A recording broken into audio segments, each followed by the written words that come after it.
หลายๆคนคงสิเข้าใจกันว่าอยู่ทางฝั่งของบ้านบ่าวดำนี่คงสิบ่ต้องแบกรับภาระค่าใช้จ่ายเมียงหลวงหลายเนาะแต่ว่าในความเป็นจริงแล้วบ่แม่นเลยเนาะพี่น้องเนาะคือถ้าหากเป็นแต่ก่อนนะอันนี้ก็ยอมรับว่าอยู่บ้านของบ่าวดำคือ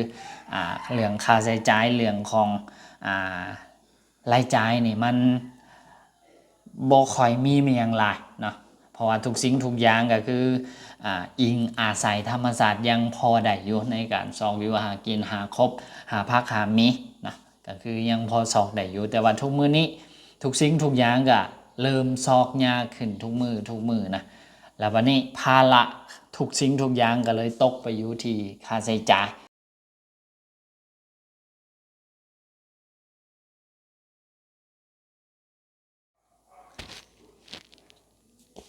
สบายดีและสวัสดีบรรดาพ่อแม่พี่น้องหมดสุขทุกคนอีกตื่มเช่นเก่าเช่นเคยนะยินดีต้อนรับทุกคนเข้าสู่ช่องของพวกเฮาอีกแล้วนะมื้อนี้ก็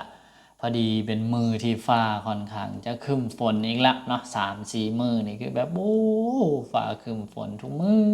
อเฮ็ดหยังไปหยังก็บ่ค่อยสะดวกเนาะพี่น้องเนาะมื้อนี้ก็เลยได้โอกาสนี้ละเนาะมานั่งเล่านั่งโอ้นั่งลบนะสู่บรรดาให้พี่น้องให้ได้ชมได้ฟังเป็น EP พิเศษเนาะหลังจากที่เบาดำกลับบ้านมาได้ประมาณ1 เดือนเนาะแล้วก็เรื่องที่คิดว่าบรรดาให้พี่น้องหลายๆท่านน่าจะอยากคู่เนาะก็คือเรื่องของค่าใช้จ่ายอยู่ทางฝั่งบ้านของเบาดำว่ามันเป็นแนวใดหลายหรือน้อยนะเมื่อเทียบกับทางฝั่งประเทศไทยหลายๆคนคงสิเข้าใจกันว่าอยู่ทางฝั่งของบ้านเบาดำนี่คงสิบ่ต้องแบกรับภาระค่าใช้จ่ายเมียงหลวงหลายเนาะแต่ว่าในความเป็นจริงแล้วบ่แม่นเลยเนาะพี่น้องเนาะคือถ้าหากเป็นแต่ก่อนนะอันนี้ก็ยอมรับว่าอยู่บ้านของเบาดำคือเรื่องค่าใช้จ่ายเรื่องของรายจ่ายนี่มันบ่ค่อยมีเมียงหลายเนาะเพราะว่าทุกสิ่งทุกอย่างก็คืออิงอาศัยธรรมศาสตร์ยังพอได้อยู่ในการซอกอยู่หากินหาครบหาพักหามีนะก็คือยังพอซอกได้อยู่แต่ว่าทุกมื้อนี้ทุกสิ่งทุกอย่างก็เริ่มซอกยากขึ้นทุกมือนะแล้ววันนี้ภาระทุกสิ่งทุกอย่างก็เลยตกไปอยู่ที่ค่าใช้จ่ายเนาะก็ค่อนข้างจะนักเติบเนาะมื้อนี้นะก็เลยนี่แหละสิมาเล่าสู่บรรดาพี่น้องฟังเซิงเบาดำสิแบ่งออกเป็นอยู่2 ส่วนเนาะส่วนทำอิฐก็คือเป็นส่วนของค่าใช้จ่ายหลักๆที่ว่าจะต้องได้ใส่จ่ายไปในแต่ละมือแต่ละวันแต่ละเดือนแต่ละปีเนาะก็คือในส่วนที่เป็นรายจ่ายที่จะต้องใส่จ่ายไปกับสินค้าที่เป็นสินค้านำเข้าโดยเฉพาะก็คือสินค้าอุปโภคบริโภคแทบทุกอย่างที่มีอยู่ในท้องตลาดนี่แหละเนาะแล้วก็ในส่วนที่2ก็คือเป็นค่าใช้จ่ายที่จะต้องใส่จ่ายไปกับพวกสินค้าภายในนะว่าจะเป็นค่าน้ำค่าไฟแล้วก็พวกบริการเมียงต่างๆเนาะก็อันนี้เป็นส่วนที่2ที่ว่าดำที่มาเล่าสู่ฟังในมื้อนี้เนาะก็คือแบ่งออกเป็น2 ส่วนเพื่อให้เข้าใจง่ายนำกันเนาะคือส่วนหลักๆก็คือมาจากส่วนทำอิฐนะส่วนที่จะต้องใส่ใจไปกับสินค้าที่เป็นสินค้านำเข้าเพราะว่าแทบทุกสิ่งทุกอย่างอยู่ในท้องตลาดเนาะก็คือเป็น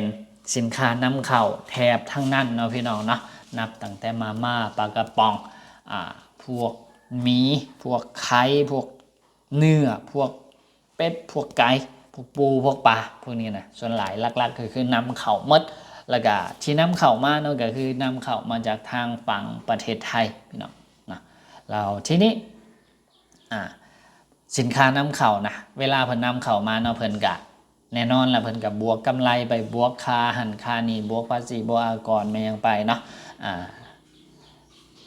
แล้วราคาของมันเนาะมันก็เลยเพิ่มขึ้นเนาะอยู่จากทางฝั่งประเทศไทยนะคือแต่ละโตก็สิเพิ่มขึ้นบ่คือกันบางโตก็เพิ่มขึ้นหลายบางโตก็เพิ่มขึ้นน้อยสินะเนาะอย่างเช่นมาม่าเนาะอยู่ทางฝั่งของบ้านเบาดำอันนี้นี่ก็บ่ค่อยแตกต่างอยู่ทางฝั่งไทยเพราะปานใดนะคืออยู่ทางฝั่งไทยก็เพิ่นขายกันอยู่หอละ6 บาทเนาะมาทางฝั่งของบ้านเบาดำก็ ขายอยู่หอละประมาณ5,000กีบเนาะกะบ่ค่อยแตกต่างกันพอบันไดในส่วนนี้เนาะ6 บาทคูณ6 8นี่เนาะกันรุ่นลื่นกันประมาณอยู่ 10%เนาะนี่ถ้าเป็นอยู่ทางฝั่งไทยก็ตีเป็นเงินกีบก็ได้อยู่ประมาณนี้ 4,000 กับอีก80กีบแต่ว่าอยู่ทางฝั่งลาวมันมาขายอยู่ 5,000 กับประมาณตีกลมๆกับประมาณอยู่20%นะประมาณอยู่20%เนาะที่เพิ่นบวกไปนะแล้วก็สินค้าต้นอื่นเนาะก็อยู่ประมาณราวๆนี่แหละน่าจะอยู่ประมาณ40%นะที่จะต้องบวกไปถ้าหากอยู่ทางฝั่งไทยเนาะซื้อสินค้ามา100 บาทอยู่ทางฝั่งลาวก็สิอยู่ในระหว่างประมาณ120 บาทนะประมาณนั้นแล้วก็มีตัวอื่นอีกนะอย่างเช่นน้ำมันแอดซังนั้นอยู่บ้านของเบาดำตอนนี้ขายกันอยู่ที่ลิตรหนึ่งประมาณอยู่25,000นะอยู่ทางฝั่งไทยนี่บ่แน่ใจว่าเท่าใดนะ25,000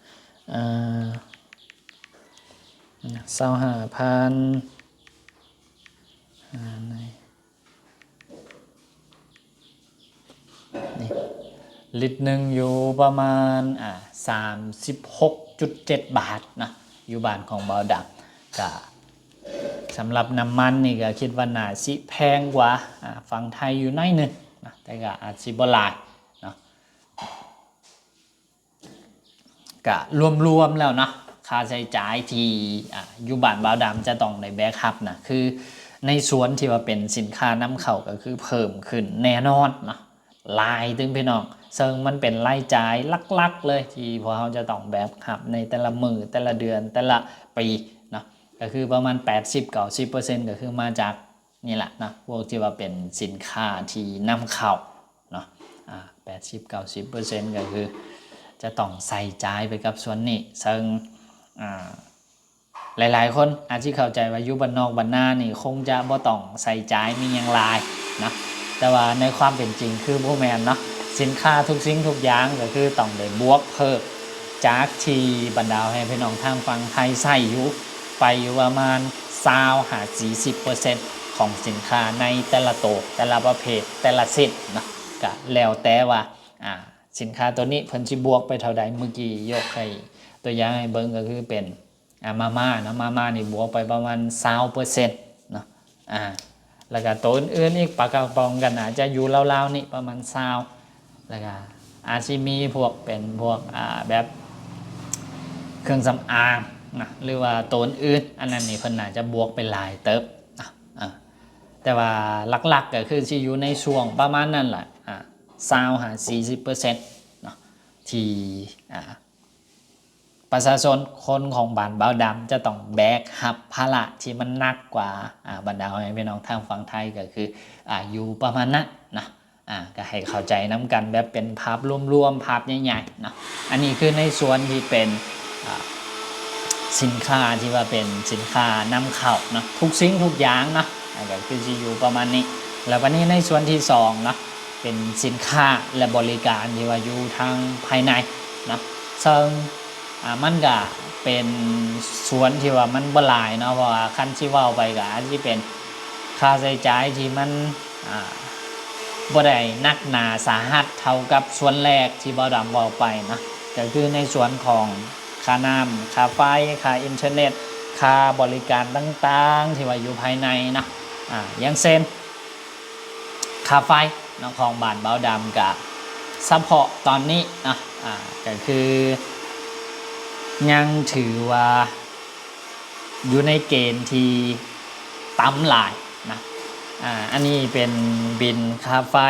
นะเมื่อเดือน7นะตอนที่เบาดำยังบ่ทันมาเถอะนะอันนี้ก็มีอีพ่ออีแม่เขาเจ้าอยู่เดือนหนึ่งก็ใส่ไฟไปอยู่21หน่วยนะเฮือนของเบาดำทั้งเดือนได้ใส่ไฟไปอยู่21หน่วยเพราะมีแต่อีพ่อกับอีแม่แล้วก็มีโทรทัศน์หน่วยนึงตู้เย็นหน่วยนึงแล้วก็ดอกไฟในเฮือนประมาณ 2-3 หน่วยแล้วก็ไดปั๊มน้ำนะก็หลักๆก็ประมาณนั้นบ่มีแอร์บ่มีเมียง หลักๆกับเครื่องใช้ไฟฟ้ากับมีแต่สำนักเนาะใน1 เดือนกับเสียอยู่ประมาณนี้เนาะใส่ไฟไปอยู่21 หน่วยแล้วก็ราคาค่าไฟเนาะตอน1 หน่วยพี่น้องฟังดีๆราคาค่าไฟตอน1 หน่วยก็คือ671กีบตอน1 หน่วยตีเป็นตัวเลขกลมๆเนาะประมาณ1 บาทตอน1 หน่วยพี่น้องซึ่งเป็นตัวเลขที่เบาดำว่ามันค่อนข้างต่ำหลายนะนี่นะบอกว่าในกล่องนี่สิเห็นทัวบ่นะทั้งเดือนอีเมลเขาจะใช้ไฟไปอยู่ 15,290 กีบนะ 15,290 กีบ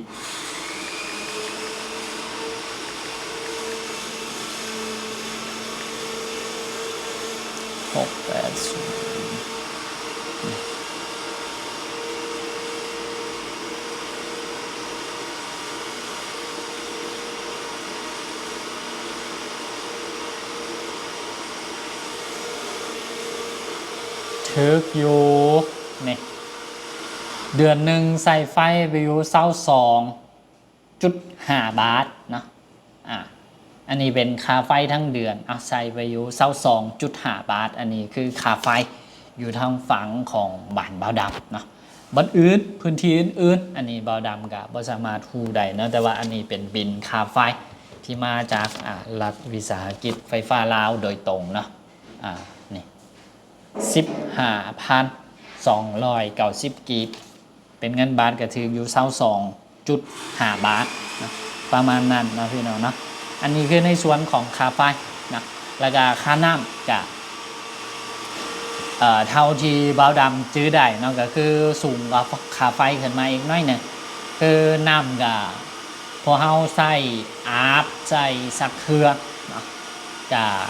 มีได้พอยแม่เขาอย่างนั้นที่ใส่กับเดือนหนึ่งกับเสียอยู่ประมาณ20 ปลายพันนะ20 ปลายพันตีเป็นเงินบาทกับประมาณอยู่30-40 บาทนะ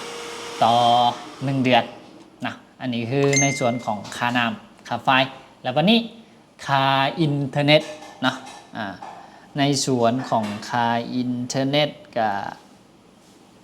เท่าที่เบาดำมาใช้ได้เบาดำว่ามันค่อนข้างจะ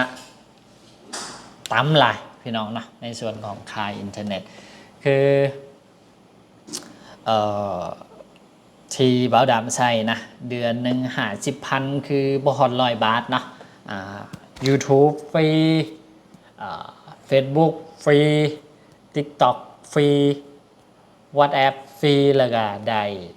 data เพิ่มที่ว่าเราสามารถไปใส่ในแอปอื่นๆนอกเหนือจากแอปที่มันฟรีนี่นะได้อยู่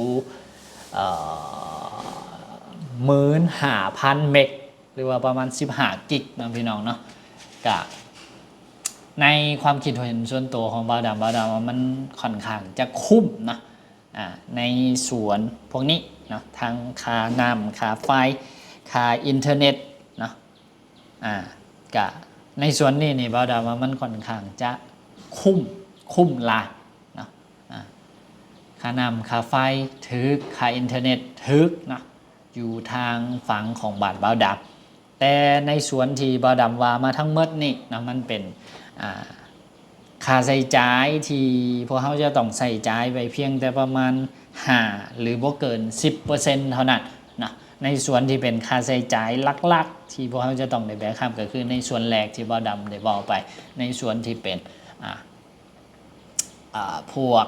สินค้านำเข้าเนาะเกี่ยวกับสินค้านำเข้าโดยเฉพาะก็คือสินค้าอุปโภคบริโภคที่พวกเขาจะต้องกินจะต้องใส่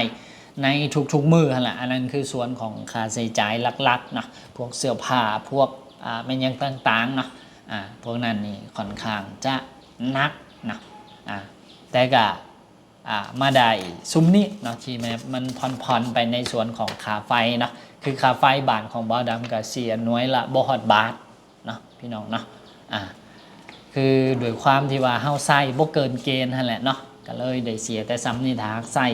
เดือนหนึ่งเกิน25 หน่วยไปมันก็สิมีลำดับขั้นในการไล่ราคาขึ้นไปตึกแต่ว่าบ่าวดำบ้านของบ่าวดำเนาะใส่บ่เกิน เกณฑ์ที่เพิ่นกำหนดก็เลยได้รับขอยกเว้นในการเสีย